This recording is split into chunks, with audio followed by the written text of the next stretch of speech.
Hello and thank you for watching. My name is Rachel Barnett with Gentle Frog.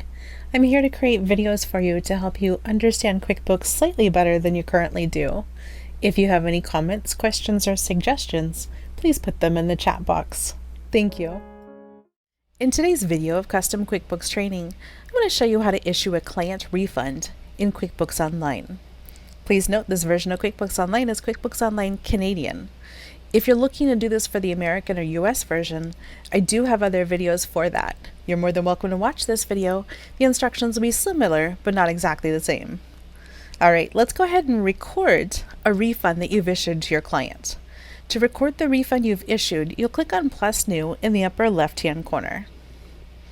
You'll come down to Refund Receipt. A quick side note, the difference between a refund receipt and a credit memo is a refund receipt is when you've given back money to your client, and a credit memo is when you've said, I'm going to give you a credit towards your next purchase with my company. So let's go ahead and continue with our refund receipt. So let's pick our customer. In this example, we're going to use Kathy's Consulting Company.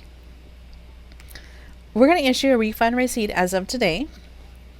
The payment method is not how she paid us, but rather how are we going to give her money back. I'm going to go ahead and use check. And then the refund from, I get to pick where the money is coming from. In this example, I'm going to say it's coming from the checking account. I can enter a check number. Chances are very strong I'm not issuing a check, I'm probably just doing an e-transfer. It's really important to know that me making this record is not the same thing as me giving back the money. If you're going to initiate a refund to your client, make sure that you initiate the refund in addition to logging it within your QuickBooks.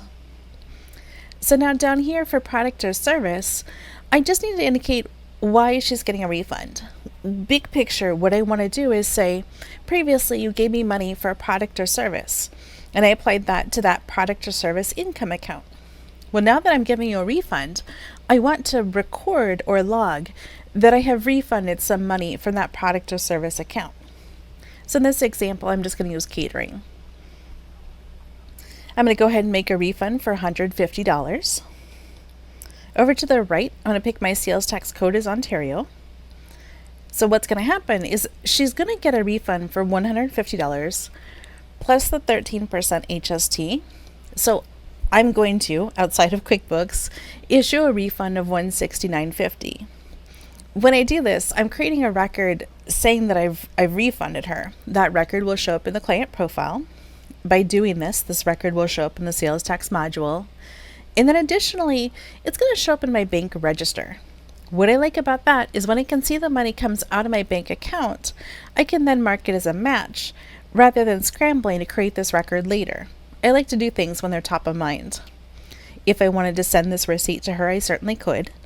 I can click the drop down to the right of Save and New and say Save and Send. Because this is a sample file, I cannot actually send a receipt. So I'm just going to say Save and Close.